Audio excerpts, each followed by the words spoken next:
Hey guys, welcome to Solo ReacTalk. Today I'm going to be reacting to a video requested. It's called The Primarchs Konrad Curze Lore, The Night Haunter, Night Lords, Warhammer 40k by Italian Spartacus. Yes, I'm continuing on with my, should I say, an investigation on Konrad Curze, because his character, while so far for me, I don't really like him that much. I honestly don't like him. The fact that he also eats human beings, and I've also found out that other Astartes and even Primarchs, they are able to eat human beings to gain their knowledge and their experience. That just completely shocked me. But yeah, I'm gonna be finding out more about Konrad Curze and his home planet of Nostramos, I think that's what it was called. Alright, let's start. 3, 2, 1, go. The Master of the 8th Legion is known across the Imperium, from the Underhive Ganger to any of the regions of Terra. His name is spoken in hushed terror or quiet reverence, a symbol of justice in a chaotic galaxy, the true face of terror, an instrument of destruction, a monster whose depravity knows no bounds. Or, as some people like to jokingly put it, Warhammer's Batman. All of these descriptors are true, and each one... Yeah, I also thought he was Batman until, they told us more information about him in my previous videos that I've reacted to. He's not Batman. He is something else. Yeah. There's a different view of the mighty Night Haunter. With all that being said, there is a duality to this character. We see a hated traitor on one hand. We also see a Primarch that is so painfully self-aware that it ultimately becomes his undoing. In our video today, we're going to talk about Konrad Curze, the Night Haunter, the Primarch of the Night Lords, 8th Legion of the Adeptus Legionis. This one is a long time coming, and it's going to cover a lot of dense information. I think of all the Primarch videos I've done, this one will probably be one of the larger ones. For a character that wasn't even present during the Siege of Terra, he has intersected with almost every major plot point of the Horus Heresy, and even then, he has a pretty heavily documented post-heresy story. We're going to go through each one of these avenues, exploring the Night Haunter's early life on Nostramo to his self-prophesized end. So join me and let us walk a razor's edge into the depths of the madness that is Konrad Curze. As with all the Primarchs, our story begins on a far-flung planet. Whoa, is this the map of the galaxy? Man, it's even more populated than, should I say, the Milky Way, not the Milky Way galaxy, but the galaxy map of Star Wars. I mean, wow, it's huge. And there's a lot of planets that have been colonized. Within the Ultima Segmentum, amongst the ghoul stars on the hive world of Nostramo. This might be the first Primarch we've discussed that doesn't actually land on a death world. Nostramo, being classified as a hive world prior to its destruction, does not make it any less of a deadly planet though. During the Dark Age of technology, it's evident that the world of Nostramo was a thriving planet, with 5 major cities dotting the landscape. Even with the collapse of man's former grand interstellar empire, Nostramo maintained trade routes to other planets, using its chief export as a way to maintain its relatively rich status. The entire planet of Nostramo is covered in adamantium, the substance used to make a number of the strongest armors and constructs in the Imperium. Terminator armor, Titans, what have you. But the star of Nostromo's system is dying and fading, and as thus, hardly any light reaches the planet. Whatever light that does eke its way through the solar system is also further blocked by Tenebror, the planet's moon. All of that does nothing to speak of the sad state of the populace of Nostramo. While on paper, Nostramo seems like a solid planet with a valued trade commodity and thriving cities, the latter could not be further from the truth. The citizenry of Nostramo is relegated to abject poverty, crushed into submission to work in the many mines across the planet's surface. The planet is then ruled over by a tyrannical class of nobles. The ruling caste, in turn, is not just the rich elite, but they are also leaders of various criminal syndicates and cartels that operate throughout the cities of Nostramo. These criminal operations then rule all elements of the base Nostramo populace, a lawless land of gang violence with no policing. Total anarchy reigns as the strong rule the weak in a constant cycle of violence, thievery, and death. The overcrowded city's population is brought in check by both constant murder and near endless suicides from the depressed lower class. I mean, the entire planet is wreathed in night. This is not the first time we've heard of a planet with high suicide rates because they couldn't open their windows to anything but perpetual night. This is the planet that Konrad Curze lands into. A planet of night, a planet of crime, a planet in need of justice. Yeah, okay, this world really is like an extreme exaggeration of a Gotham City. You know, like how in Gotham City it's always dark. They don't really show the sunlight. You know, whenever Batman is around, he's not in the sunlight. He's in the dark. The city's dark. The city looks dreary. It's filled with crime. This is now an entire planet encapsulated in this darkness, and there's major cities that are in perpetual criminality, if I can say that. You know, there's everyone and anyone is either stealing or is being killed or murdered for whatever reasons, and it's just a very extremely lawless planet that is ruled by people who are also lawless. You know, the nobles, the criminal syndicates, the gangs, everybody attacks everybody for everything that they have, and vice versa. It's just this churningness of violence and criminality. Okay, now I understand the setting of Nostramos, the planet that Konrad Curze hails from. Let's continue.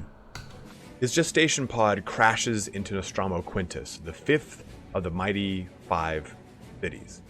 Cracking the adamantium crust, Curze's pod sent him deep into the geosphere of the planet. It's recorded that people saw a human child crawl its way from the fissure created by the pod, dripping a liquid metal. But now, whether this is an exaggeration or not, we do know that his pod cracked the surface, which is in no way a foreshadowing to something later that I will come back to, I promise. Hint, it is. Unlike the other Primarchs, Curze was not found by some wayward hunter or discovered by a benevolent father who raised him with all the humble qualities of greatness. Nay, Curze... When you said that, I'm thinking about Rogel Dawn and how he was raised in a family of, you know, astute citizens who fought for their planet, and he lived a relatively good life. I mean, he even had what was it, a blanket that his grandfather gave to him that he always sleeps with. So he had a loving family, I think. Yeah, so let's see if Konrad had something remotely similar to that. Had absolutely none of that. The child Primarch raised himself, watching the inhabitants of the city and killing feral creatures within the sewers and streets of Nostramo Quintus. He learned how to kill by watching murderers and gang members take the lives of innocent citizens. Watching them stalk and set traps for their unsuspecting prey, he did the same. When animals became too scarce, he eventually hunted humans and ate them. Alone, lost, and isolated from the world, Konrad Curze hid away from the city, wearing the clothes of dead victims and sleeping in the sheltered outcroppings deep in the Underhive. His dreams were filled with the frantic visions of the great wars and battles to come on planets he couldn't fathom. Now, it's important to remember that this isn't just some lost boy who couldn't find the last star on the left on his way to Neverland. This is still a Primarch. So there are a lot of intrinsic and instinctive behaviors that Curze will have to take advantage of, or he does take advantage of.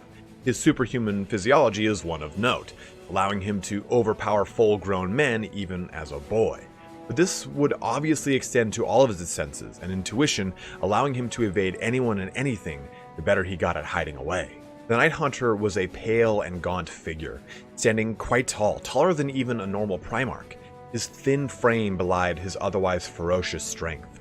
Black eyes stared out from the polished veneer of his porcelain face as a dirty, wet slop of black hair cascaded over his face and onto his shoulders. Dirty and blood-stained teeth could be seen from the rictus grin that Konrad Curze wore as a badge to his position. Most of the Primarchs spent their short lived youth honing some form of skill set. Curze, like Korax, honed his ability to stalk in the shadows, but unlike Korax, also his ability to murder. Before the Emperor discovers Nostromo, though, Curze had completely quelled the turbulent planet of Nostromo, removing the corrupt noble class and replacing them with himself as ultimate monarch of the planet. Posed with the decision between dying or serving Curze, all the ruling elements left alive became subservient to the Night Haunter. As the Dark King of Nostromo, he was actually a very good ruler. He took to consuming all the knowledge that the books of the nobility had to offer, pouring through volumes and learning the wisdom that his brothers would have consumed years prior. The people of Nostromo knew peace, for once in a very long time. A strenuous peace, but peace nonetheless. Any crime that was committed, Curze himself went out to punish, sometimes disfiguring the corpses so much that they could not be identified, or broadcasting their screams through the loudspeaker of the city for all to hear for hours on end. On one hand, you had a ruler that was just and fair, able to reason through some of the harder issues that the planet had faced as it continued its exportation of adamantium to neighboring planets. On the other hand, you had the terrifying result of a singular justice system. Curze did not set up some sort of grand policing or judicial branch. It was all him. The Night Haunter would insist upon bringing justice to anyone that would break the laws of the Dark King. And we touched on this a bit earlier, but I really want to flesh out a big portion of Curze. His ability to see the future. It's what has influenced him so greatly up to this point.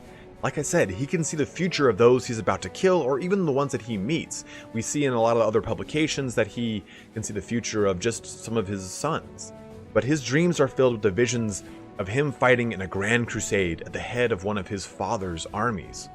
Curze had already gleaned who, or at least what, he was from these very visions, much like his brother Sanguinius, who knew that his father was coming for him.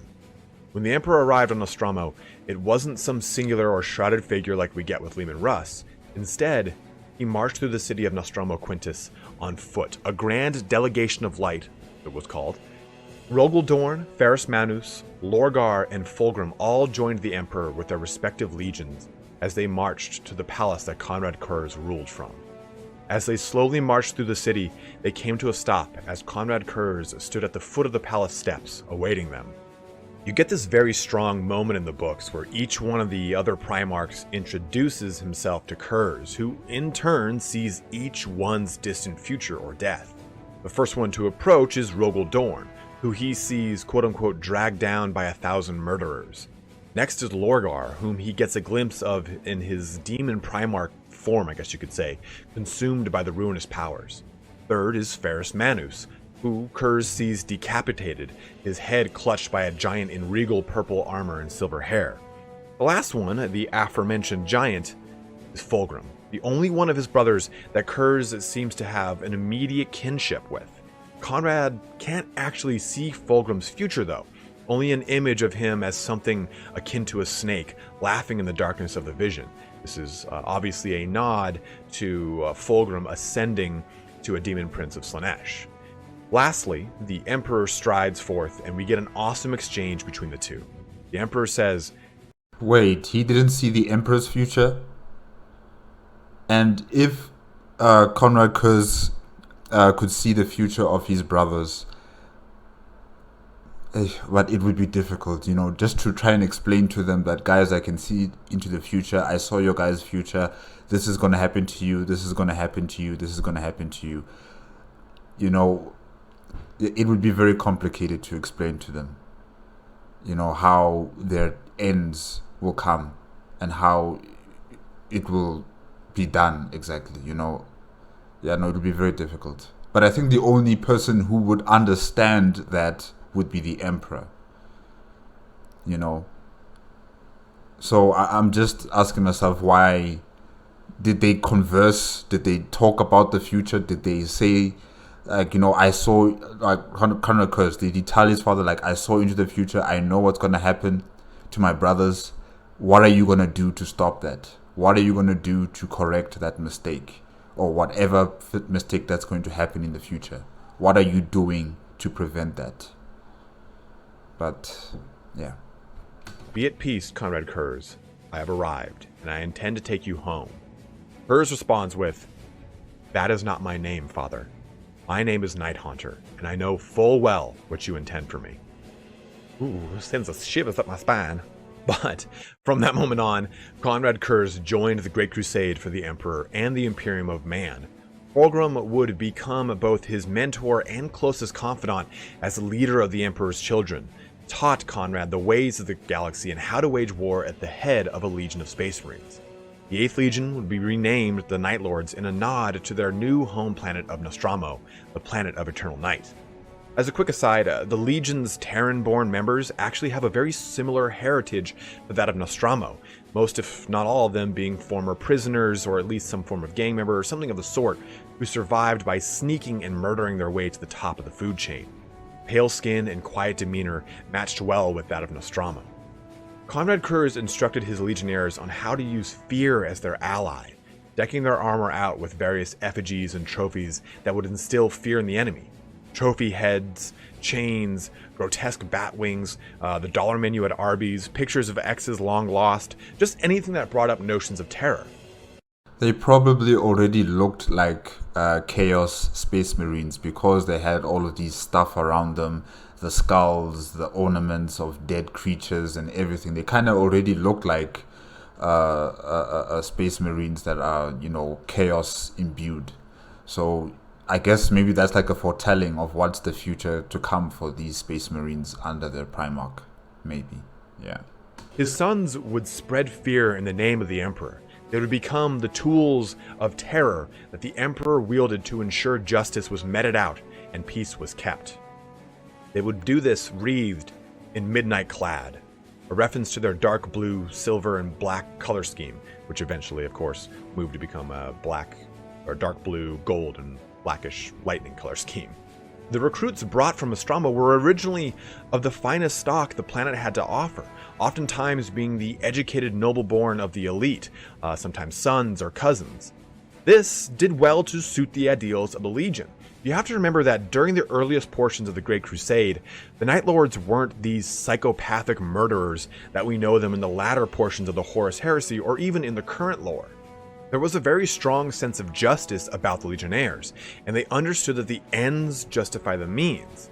This is lamented in various publications where Curze, towards the end of the heresy, remarks that he sees his sons as individuals who pursue the means as a perversion to their own desires. As the Great Crusade drew onward and more Primarchs were discovered, Konrad Curze's Legion was making a name for itself.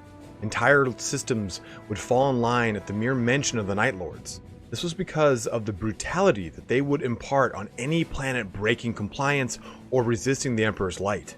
The ultimate goal for the Night Lords was to slaughter a few thousand in horrific displays to save the lives of millions. Adding to that was the notion that the Night Lords had performed an exterminatus order on a few planets already for, seemingly small transgressions. Vindication, you'll come to learn, is the prime objective of the Night Lord. Crime needs to be brought to justice, and punishment must be dealt. I haven't hammered that point home enough. To quote the Konrad Curze Primarch series, "The few must die in pain, so the many can live in peace. Fear is the road to civilization. It is paved with bone and washed with blood, but the destination forgives the sin of the journey." This tale of savagery extended for many decades into the Great Crusade, with the murderous tendencies of the Night Lords increasing as their legion became corrupt from the inside out. And this is traced back to Ashkar Skrevok, a count within the Nostroman nobility. You see, while Curze was away, the fear of punishment that had gripped the populace had begun to slip, realizing that there was no one around to keep the peace that the Night Haunter had fought for so long. Also, since Curze... And also what... Oh, sorry about that, Italian Spartacus. And also what attributed to that kind of pivot away from, being this free society that follows the rules and follows the laws that Konrad Curze has imbued, on Nostromus, is because there are no institutions or government structures that he has created to maintain that peace and stability on Nostromus. He was doing everything himself personally. He was the judge, the executioner, or what? I don't know about a jailer. I don't think he jailed anyone. I think he just killed people and he just judged people. But yeah, there were no structures to maintain his hegemony on the planet. And subjugating people through fear only lasts for so long. There's a time limit with fear. Eventually humans, or any sentient being, I would assume, is that they would become very much, what's the word I'm looking for, for lack of a better word, acclimatized to the fear. They would be understanding of it. They would accept it. They wouldn't have that sort of fear of death anymore, because they're living in it already. So what's the point of being fearful of being killed by Konrad Curze or by anyone else? So really, fear is a tool to be used, but if you use it excessively, it loses its effectiveness, and it loses its ability to maintain control. That's why, in the present world, in our real world, dictatorships only last for so long. When that fear has been driven out of the people, or when people have become used to fear, then there's nothing for them to be stopped, nothing to stop them from trying to achieve what they want. Even if they're fearful of death, it doesn't matter anymore. They're just going to do it because they've accepted their fate, whatever it may be, whatever may come. So yeah, fear is a tool, but the moment you use it excessively, it loses its meaning. Did not appoint any kind of police force or leave behind elements of the Night Lords to ensure the peace was kept, Nostromo fell back into its natural corruptive state. Skrybok led a coup where he replaced the imperial governor. From there, he emptied the many prisons of Nostromo, sending the lowest and worst of the planet out to the Legion rather than the best and brightest. Jendor Skrybok, a distant cousin of Ashkar, was all too eager to reinforce the nationalist behavior of his family member. As a Talonmaster of the Night Lords, he trained more and more of the ex-convicts sent to the Legion. The result was an army that killed for pleasure, and even stalked their own ships, slaying mortals to further their own perverted desire. This is where the slow spiral of Curze begins. With the increasing brutality and lawlessness of the recruits sent to replace his better sons, he grew a disdain for his own legion. They had moved away from becoming these grand instruments of terror and justice and transformed into simple barbarism. Konrad Curze fell far before their heresy even started. Maybe not directly from the Emperor's light, but his mental stability started to wane as he grew more distant from his legion. He noted the greed and single-minded behavior of the entire legion save for his first captain.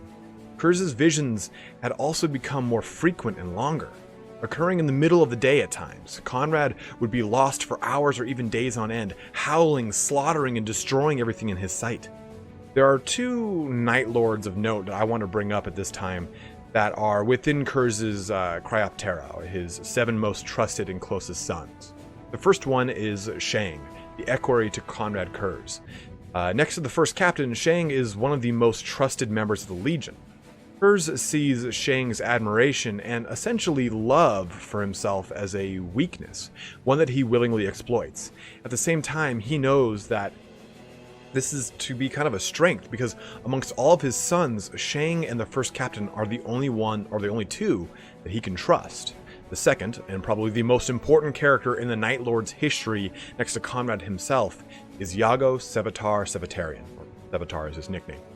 And I don't want to go too deeply into this character, as like Sigismund, he deserves his own video, he truly does. But Sevatar is Konrad's favored son, and during this increasing time of madness, the Night Haunter leans on Sevatar the most. He knows that Shang will always be loyal, but he understands that Sevatar is the only one of his sons that sees his plan in its entirety. I mean, Sevatar is the only person that Curze gives a nickname to in Sev. It's a double nickname. Sevatar is his nickname, and then Curze gives him the nickname of Sev. You know, from their older days in the Nostrum Frat Society, where they would have human flaying contests. The Sevatar's lore is wide-spanning, and we still don't quite know what happens to him, but he bears the badass title of the Prince of Crows. Curze used Sev's singular dedication to the vision of the Night Lords to help root out some of the corruption, but, as the Primarch put it, the snake's bite had already poisoned the body, and a plan would be devised to sever the snake's head so that it might never bite again. As the plan's foundation was being formulated, the Night Lords rendezvoused with Fulgrim and Rogel Dorn in the Charot system.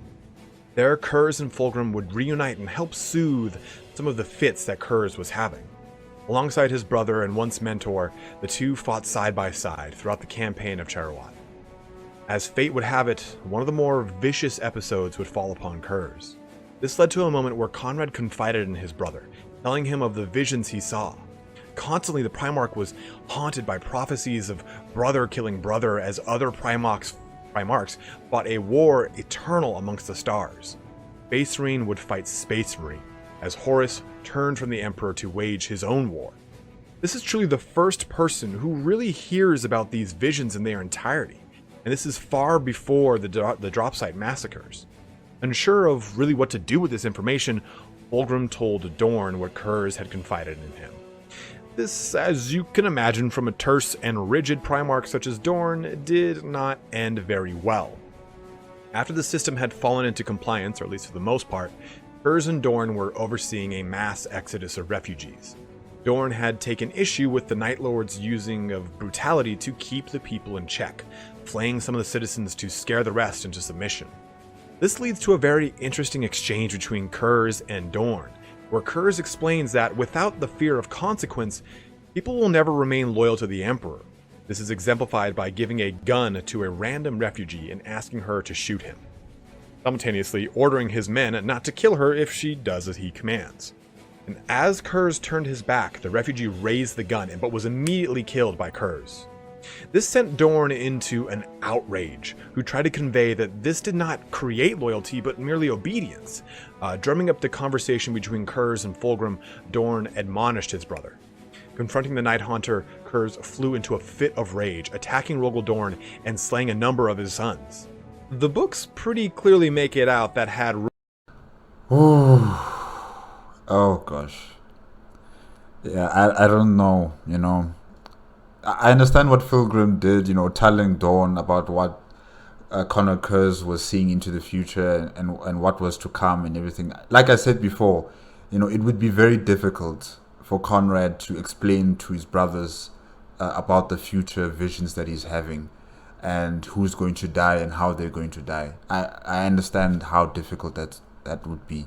And yeah, telling Rogel Dawn these things, it's a big no-no. I mean, he is so loyal. He is so believing in this dream that his father has that should anyone try and say something ill about it or bad about it, he will shut you down immediately. His loyalty blinds him. His love for his father and for his brothers and for this dream blinds him to any kind of possibility that may occur. So Rogel Dorn is not really the best brother to tell these things, to. Fulgrim, at least with Fulgrim, he was his closest friend, to Konrad Curze. I don't know who else Konrad Curze could tell, in confidence about what's happening. But yeah, it's difficult. It's really difficult. And I kind of understand, Konrad Curze's thought process in the way he does his justice, the way he dispenses his justice, and the way he tries to control people because of the planet that he comes from. On that planet, it's either you kill or be killed. There is no sense of respect or loyalty or anything of the sort where people would just have peace out of the goodness of their own heart. Everybody on Nostramos was being a criminal to survive, no matter the cost. So he grew up in that kind of society, and the only way he understands to maintain peace and stability is by using fear and death at such extreme levels. And maybe Dawn doesn't understand that himself. Maybe he didn't really investigate, where his brother comes from and how he grew up. I don't even know if they actually talk to each other about, their past experiences on their planets, how they grew up and what they did and how they did this and did that. Maybe then they would understand each other a bit more. But, for Rogel Dawn to chastise him for what Konrad Curze did to that human being who raised the gun, yeah, it's complicated, guys. It's complicated. All right. Rogel Dorn not been who he was, he would have died. And as he was mauled badly by Curze's twin lightning claws, Mercy and Forgiveness. Curze is then quickly ushered off the planet by the Night Lords like an inmate after a prison shanking. Once in orbit, he plots a course for Nostromo and looks to exact his plan he had started before meeting up at the Charawat system. As the entire Night Lord's fleet enters the Nostroman system, Konrad Curze prepares to issue the command to all the ships to fire upon the location that his gestation pod landed on Nostromo so many years ago, the pod having created a crack in the otherwise armored shell of the planet. Sevatar leads the Atramentar, the elite Terminator honor guard of the Night Lords, from ship to ship, quelling any portions of the Night Lords that refuse the order to fire upon Nostromo, ensuring that the Dark King's rule is not tested by his sons any longer. In these final moments, Konrad Curze looks on from the deck of Nightfall, the Legion's flagship, as lance battery after lance battery hammers into the crust of the planet. The entire fleet foregoing the typical exterminatus bombs in exchange for a more brutal display of destruction and vindication. Completely cracking open the planet, the salvo eventually destroys the corrupted heart of the Legion, the source of the corruption deep within the Night Lord. The head of the snake was severed. And like I said earlier, this all occurs 2 decades prior to the Dropsite massacre, and from this point, the Night Lords seemingly go rogue, bringing planets into compliance but answer to no one as their brutality reaches its ultimate height. After the events of Istvan III, the Night Lords are ordered to join up with the Loyalist elements at Istvan V to bring an end to the traitorous Horus and the legions that had joined him.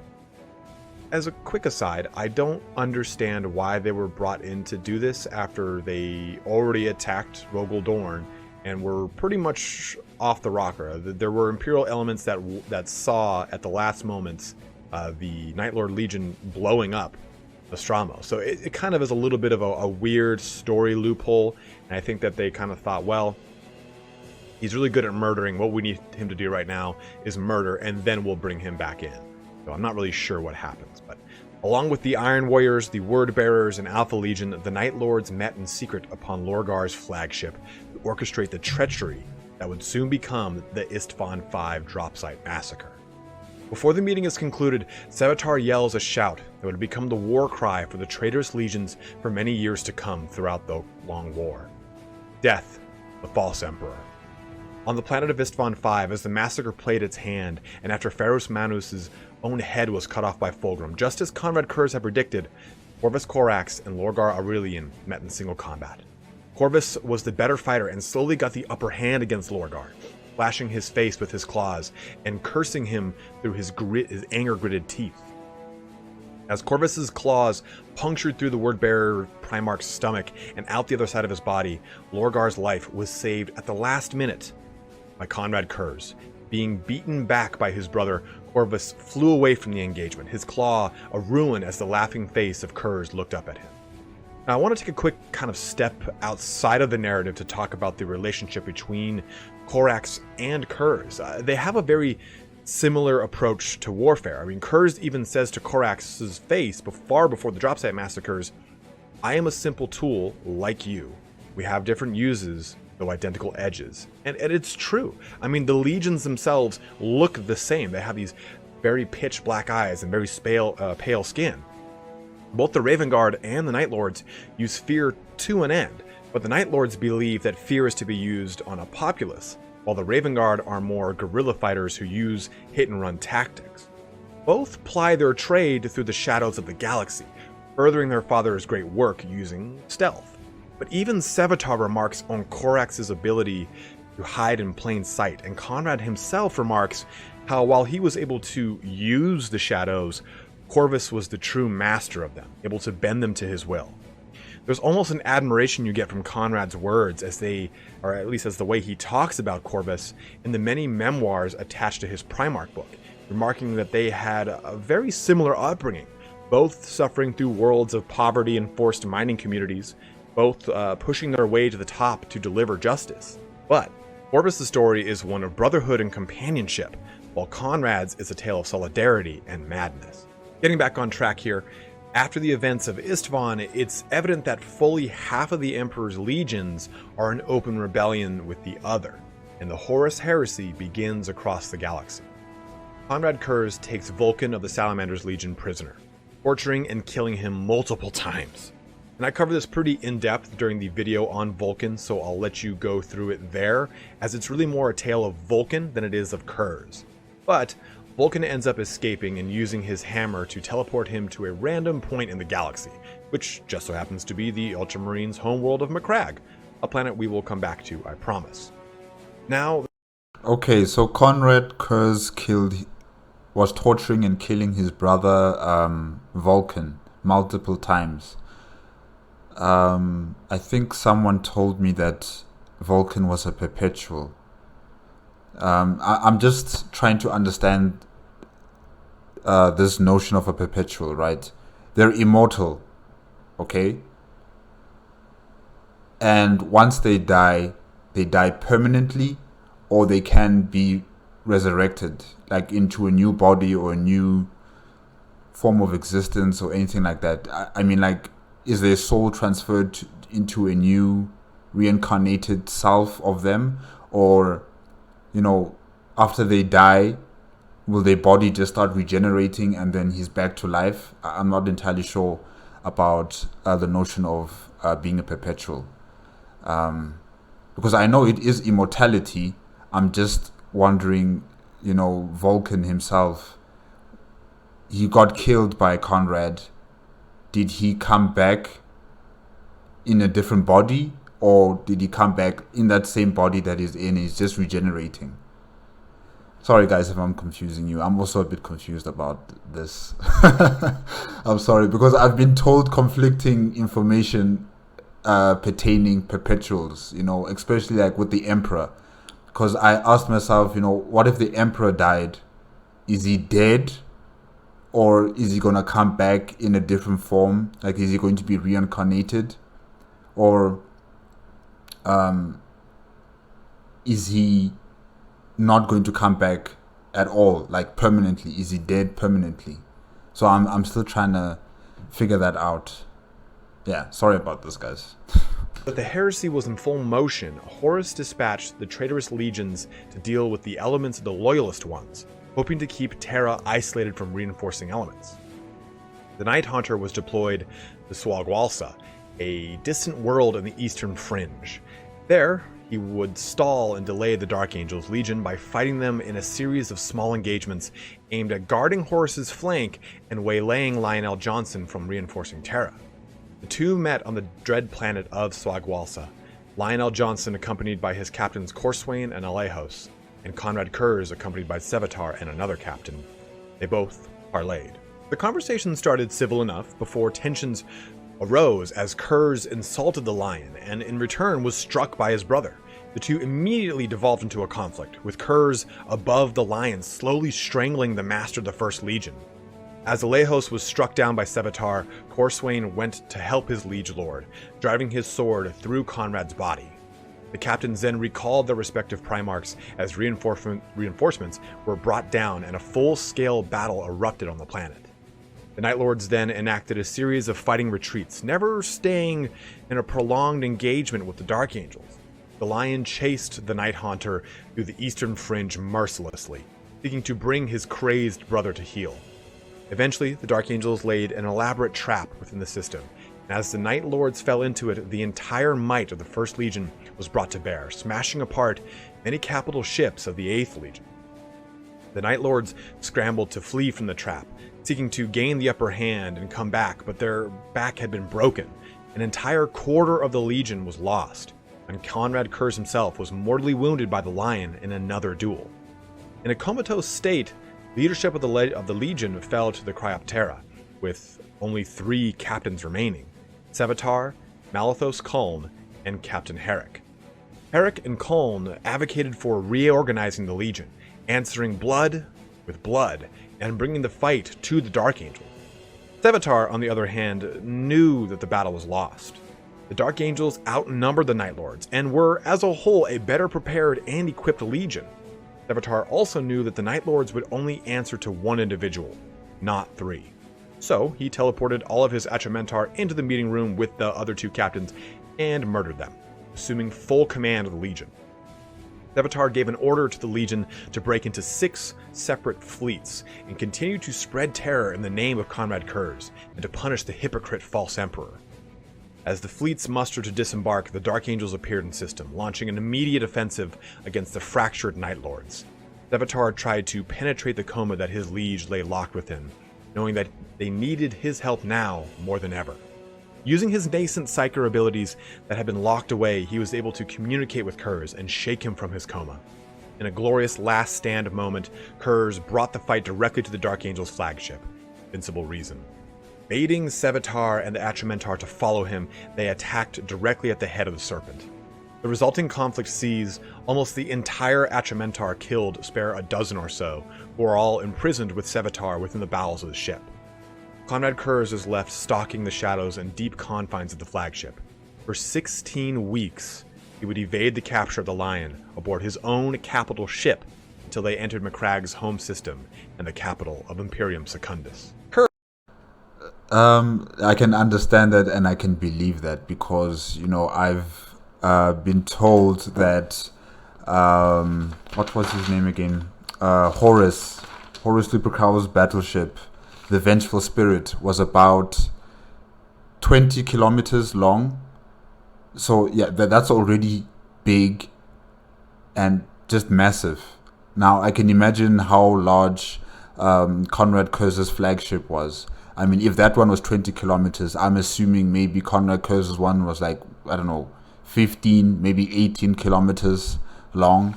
So definitely he had many places to hide on his own battleship. So I believe that. Curze, being the wily, crafty bastard that he was, initiated a massive drop pod landing of every pod on the Invincible Reason, one of which he used to stow away onto the planet. There he was able to plunge the city into chaos, rigging explosives and destroying huge swaths of the city. He was eventually pinned within the fortress of Hera by Roboute Guilliman and Lionel Johnson. The 3 fought in a wild duel, with Curze holding his ground quite well against the other 2. And this is a pretty big testament to the overall strength and fighting prowess of Curze. We've seen him best Dorn, albeit I have to assume Dorn's guard was down. It was kind of a cheap shot. He wins his fight against Corvus Corax, and he's able to 2v1 against Guilliman and the Lion like he's an older brother beating his younger siblings in a Halo Snipers Only match. He is 1-for-1 against the Lion, so that's worth saying. Both instances left the other almost dead. But in all honesty, he's one of the only Primarchs to have fought so many of his brothers. Even Angron doesn't get into as many tussles as Curze does, which is really, it's saying a lot. That is... Well, I also have to point out that, Konrad Curze comes from a planet that's been in perpetual, fighting, street battles and close pitch battles with each other in the streets of Nostromo. So he's proficient in this kind of stuff. Close quarter combat. I mean, even look at his weapons. That's meant for someone in close quarter battle. I don't want to match with this guy. Konrad Curze, he knows how to fight. Until Vulcan shows up. After Curze detonates explosives throughout the fortress to bring the walls down on his brothers, he flees the scene, seeking out Guilliman's mother. Before Curze could murder her, though, Vulcan shows up, stark, raving mad, barely clothed, but with his hammer and a singular purpose: the destruction of Curze. Curze is beaten back and almost killed before Vulcan is put down. Now, to keep sending you to, not to keep sending you to another video, but the ultimate fate of Vulcan is described in that video on him and would only serve to confuse the purpose of this video, so I'll send you all there. But in the moments after Vulcan's defeat, Curze is sent into the warp by some bound demon. Honestly, it was a pretty weak point in the story, if you ask me. It felt a little cheated. It was kind of a very random point, and so I don't really have a very good conversation piece on it. But he spent multiple weeks in the warp before coming out again at the capital of Macragge in the dead of night. And he uses this opportunity to sneak into the throne room of the Emperor of Imperium Secundus, Sanguinius of the Blood Angels League. My two favorite Primarchs in one room? What could go wrong? A tense conversation took place, with the Night Haunter and the Great Angel toiling over the ultimate fate and reality of their visions. Like the Night Haunter, Sanguinius shared his brother's ability to scry into the future. Konrad knew that Sanguinius would die on the deck of Horus's flagship above Terra. On that very same coin, though, Sanguinius also knew full well the end that was fated to him. Personal philosophies, faith, and the decisions that they had made up to this point were all aired out to the two brothers. Curze, questioned by Sanguinius, did not give himself to the Khorne at Cygnus Prime. Sanguinius still firmly believed and had faith in the Emperor, though, believing that the Horus heresy was really nothing in the grand scheme of things. He knew what the Imperium would become. Curze offered his own life up to his brother, who, in turn, offered instead a path of redemption for Curze. Sanguinius pitied Curze, which I think both struck home and also angered the Night Haunter.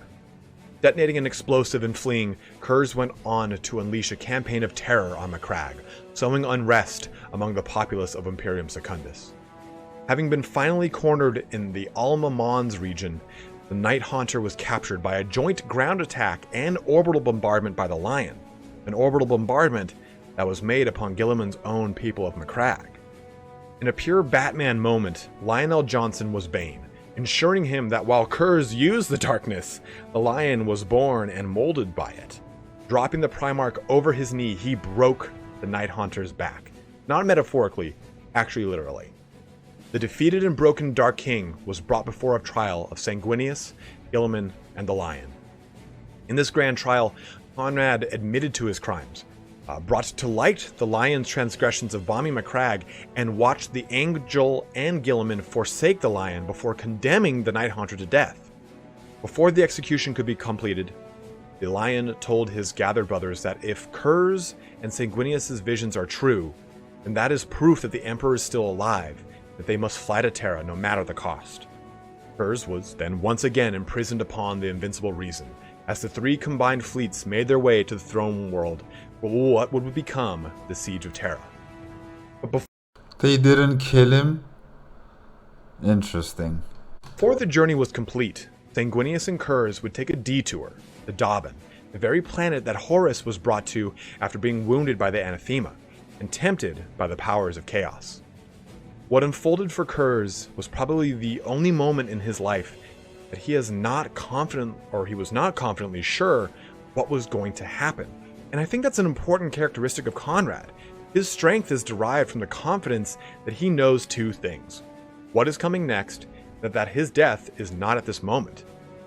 He has known from the start that he will die at the hands of an assassin sent by the Emperor. On Davin, nothing occurred as he had seen, because he did not have the ability to see it to begin with. The planet completely defied fate. This was a location where both the Angel and the Haunter could abandon the road that they were on for their own paths, set a course for the destiny that they desired, not the one that they were fated to walk. And this broke Curze. This is the first time we get to see Konrad lose it in a way that is completely uncharacteristic for not just him, but for a Primarch as a whole. Ultimately, Sanguinius decides to stay the course, declaring that to forestall what is to come would make him, in the end, someone that was worse than Horus. As the two return to the Invincible Reason, Sanguinius gives Curze a parting thought. The Angel knows his death awaits him upon the Vengeful Spirit, but Curze's death comes from an undisclosed assassin at an undisclosed time. That means that he could be waiting millennia for that time. With that, the Dark King is jettisoned in his stasis coffin into space, as Sanguinius goes on to fight the Siege of Terra. I thought, I'm thinking actually, I should say, that maybe he's going to be killed by an Officio Assassinorum member. Because they're saying here he's going to be killed by an assassin in Dark Cloak. The only assassins I know who could possibly do something like this would be from the Officio Assassinorum. But I don't know, hey? I don't know. Konrad Curze laments in the writings of The Dark, his own autobiography, of the envy he held for Sanguinius. Sanguinius and Curze were one and the same in a lot of ways. Had Sanguinius been born to Nostromo and Curze to Baal, would their fates have been different? Indeed, throughout the Primarch book, Konrad seems to speak highly, if not bitterly, of his brother Sanguinius. I think that there's an envy for the way the great angel willingly walked to his fated end versus Konrad skulking and waiting for it to come. In the many millennia after the Horus Heresy, Sagawalsa became the home of the Night Lords. Much of the fractured legion made their way there over time, with famous Night Lords such as Talos the Soul Hunter, all answering the call of the Dark King of the 8th Legion. Unfortunately, this is where the tale takes a very tragic turn. Konrad Curze was never mentally stable through any of what we talked about in the Horus Heresy and the latter portions of the Great Crusade, but now he has completely become unhinged. Building up a great fortress on the desolate planet, Curze constructed many wings and halls that would serve his depraved mind. Moments of lucidity could be seen through the crazed and hunched monster that the Night Haunter had become. He'd call out for Sevatar, saying that he would understand, and asking where he was, only for a scared legionnaire to remind him that Sevatar had been dead for years. Curze even made what he called the Screaming Gallery, which was something like an amphitheater entirely made of human flesh, played and kept living by some fell chaos magic. The impossible and innumerable screams of each individual that was skinned to make the hall echoed throughout the chamber perpetually. The Night Lord. Okay, the description of this gallery of screams kind of reminds me of the Vengeful Spirit. You know, when the Emperor Rogaldorn and Sanguinius went aboard the ship. I think it was Voldemort who said that, you know, on the Vengeful Spirit, as soon as Rogaldorn went on board the ship, you know, they described how the halls of the ship were like, you know, with terror and screams and this very nightmarish place. So I'm thinking maybe it's similar to how Konrad Curze has made his halls of screams and stuff like that. Okay. Lords would continue their campaign of terror against the Emperor as Curze had wished it. You see, to Curze, the Emperor was a grand hypocrite. He believed that if the Emperor was to order the deaths of so many innocents and stand upon a pulpit of innocence himself, he was just as bad as the murderers that had now inhabited his legion. And Curze himself believed himself to be the great judge. If Leman Russ was the executioner, then he was the judge, and he would be the one that would exact vengeance and justice upon the many citizens of the Imperium. Curze hated everything that his father stood for. He hated the creature that his father had created in the Night Haunter himself. The entirety of the Konrad Curze book is told through a series of flashbacks, and at any point in the present is presented with Curze talking to a totem made of human body parts, a totem that he talks to as if it's the Emperor himself. And Curze believes that the great tragedy of his legion is that they do not realize their own hypocrisy as well, that they should all kill themselves before the end. And by the end, he absolutely deplored each and every one of his sons, save for maybe the Soul Hunter, who had the strength to defy Curze, and Sevatar, who he was not even aware that was dead. The rest were cowards. He knew that when he died, they would all scramble for his artifacts or his power, each one lost to their own greed.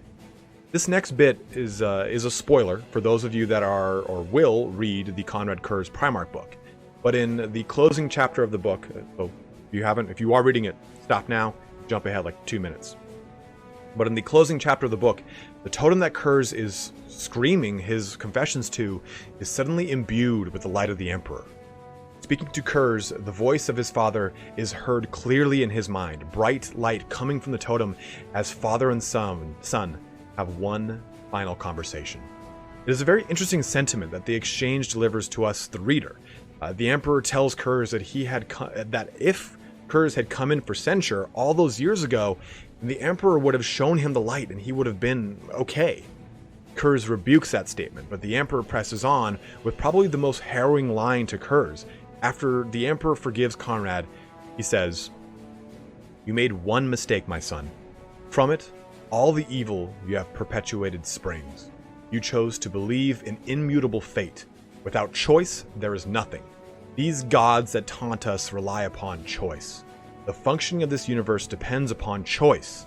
A single fate is one book in a library of illimitable futures. You read only one. Do you not see that you chose this? You chose to be fate's prisoner? Had you believed in your own agency, none of this would have come to pass. You made this happen. You chose to be the way you are, trapped, manipulated, insane. You determined what fate you trode. Your belief, my son, is nothing but an excuse for your own failings." And at that, the Emperor departs the flesh totem, and Curze's mind is left reeling. And admittedly, so was mine while reading that. Because throughout the book, you see Curze actively making choices that fall in line with the fated outcome of his visions versus the benevolent or altruistic path that he sees and could have taken. It's this final blow of tragedy that finally breaks poor Konrad Curze upon the rocks of his own mind. Departing for his arming chamber, he is armored and midnight clad and marches to his fated end in the Screaming Gallery. Having told all of his men to abandon the fortress or stay their sword from attacking the Calidus assassin M'Shen. As M'Shen enters the gallery, Konrad Curze delivers his famous final words. "Your presence does not surprise me, assassin. I have known of you ever since your craft entered the eastern fringes. Why did I not have you killed? Because your mission and the act you are about to commit proves the truth of all I have ever said or done. I merely punished those who had wronged, just as your false emperor now seeks to punish me. Death is nothing compared to vindication." This brings an end to our grand tale of the Master of the Eighth Legion. The Night Lords would go on to fight as scattered warbands across the galaxy. The famous Talos would hunt down M'Shen and earn a level of notoriety throughout the Legion, becoming probably the most well-known post-heresy Night Lord. But that's a tale for another video. The story of the Primarch of the Night Lords is a three-pronged one. The solitary and vindictive Night Haunter, the hunched-over, insane, and depraved Dark King, eating and slaughtering legionnaires, serf, and human alike, and the regal stature of a Primarch, Konrad Curze, the man that walked into the hall of the Screaming Gallery before his fateful end at the hands of M'Shen. The many publications talk about the constant flip between these three personas of Curze's: the lucidity of the Primarch, the unflinching justice of the Haunter, and the insanity of the Dark King. Whether alive or dead, the Night Lords continue their fight in the long war against the Corpse Emperor. They fight in midnight clad, with their master's name on their lips before each battle. Ave Dominus Nox. All hail the Lord of the Night. I want to thank you guys so much for joining me in this video here today. I know it was a long time coming, but I wanted to really hammer out the details of the most recent lore to make sure that this was as up to date as possible.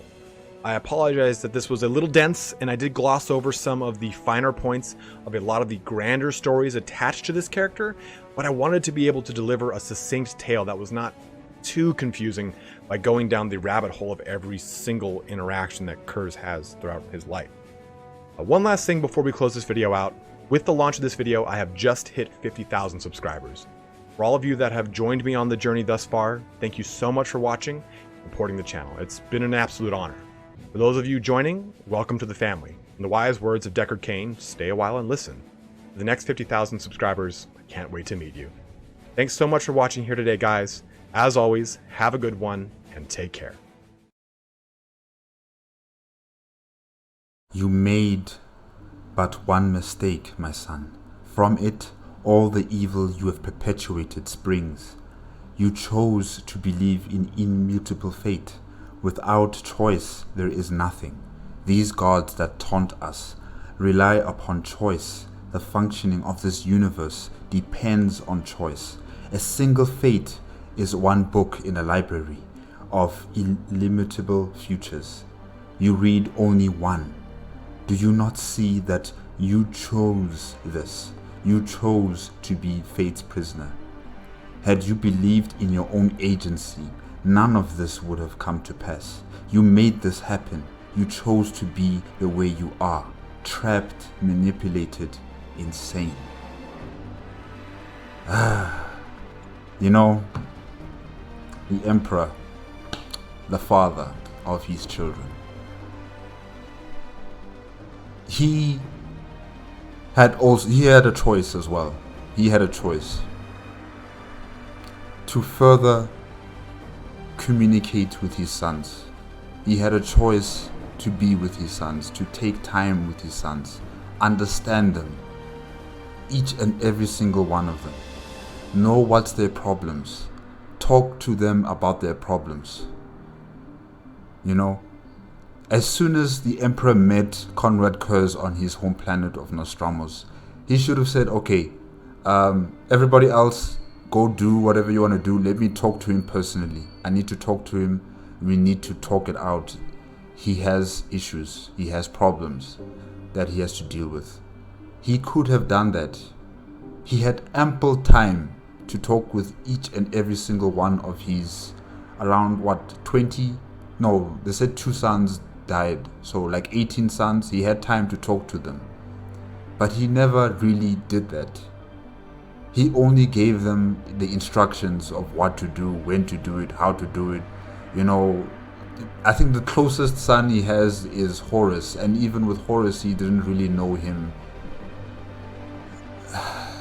as much as we thought he did, you know.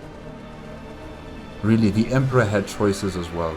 Instead of walking away from his sons and going to build the webway, he should have taken more time to further show some sort of love to his sons. I don't know, guys. Like I just really I'm angry. I'm angry with the Emperor. I'm really angry with the Emperor. He has this sense of thinking like, you know, he is right when he speaks like this to his son Konrad Curze, saying that he had a choice to act differently. That's all nice. That's all nice to say, but when you're alone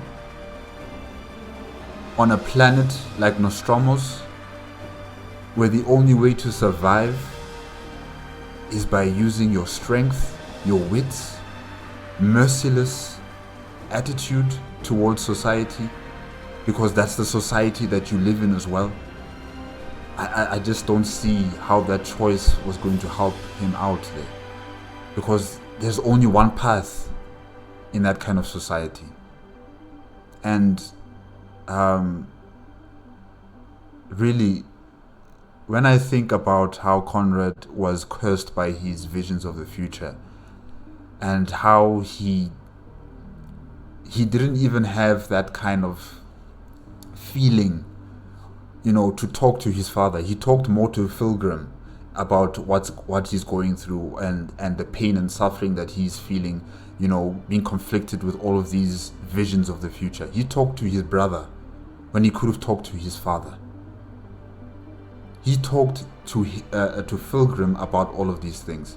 And now that has to bring up the question, did the Emperor really see his sons as people who he truly loved, or did he just see them as tools to be used? You know, because I assure you, if he had talked to his sons, if he had understood his sons' backgrounds, you know, all of them, not just Horus, his first son, but all of them, I'm sure many of these things that the rebellion caused, I should say, many of the causes that created the rebellion would not have existed, you know. But maybe I'm just talking a lot of shit here. I don't know, guys. Maybe I'm talking a lot of shit. But yeah, Konrad Curze really is a complicated character. He's a complicated character coming from a world that was truly just terrible. Honestly, just terrible. And I understand now a bit of him, and I understand, you know, how he became the way he is. and maybe is also one of the reasons why he doesn't really connect with all the other brothers for some reason. You know, they simply don't talk to him maybe the way Pilgrim does. And also Konrad Curze loves his brother Pilgrim because he cannot really see his future. While he did say, Italian Spartacus did say that, you know, he saw Pilgrim turning into some sort of like a serpent, but he wasn't really sure about that. But he really had an affinity and a connection with his brother Pilgrim, but not much with the other brothers. He envied, or, you know, he was a bit angry with Sanguinius because he was totally different from him, but they had similar paths in a way. So he didn't really have the best relationships with all of his brothers. And with the father himself, like I'm saying, the man is almost absent almost all of the time. So I don't know. I'm just assuming, guys. Like, really, I don't know. The emperor, yeah. Anyways, and thank you to Italian Spartacus for this in-depth look into Konrad Curze. Yeah, his character really is a very unique storyline and background. You know, if there's any more on him, I will definitely look out for that. But yes, it is unfortunate what happened to him. It really is unfortunate, and I knew that it would be an officioso. I can't pronounce this, but the Assassinorum, yeah, Officio Assassinorum, yes. I knew it would be an assassin from that organization or that guild, you know, that would kill Konrad Curze. So yeah, I'm actually happy for that. Like, I got one thing right. If everything that I've said before that you've listened to is wrong, at least this one I got it right. Right? Yes. I got it right. Guys, that's it for today. Remember, if you liked the video, please give me a like, comment, and subscribe to my channel. Click on the notification bell if you want to be up to date with my latest videos. And I will see you next time. Okay? Bye-bye.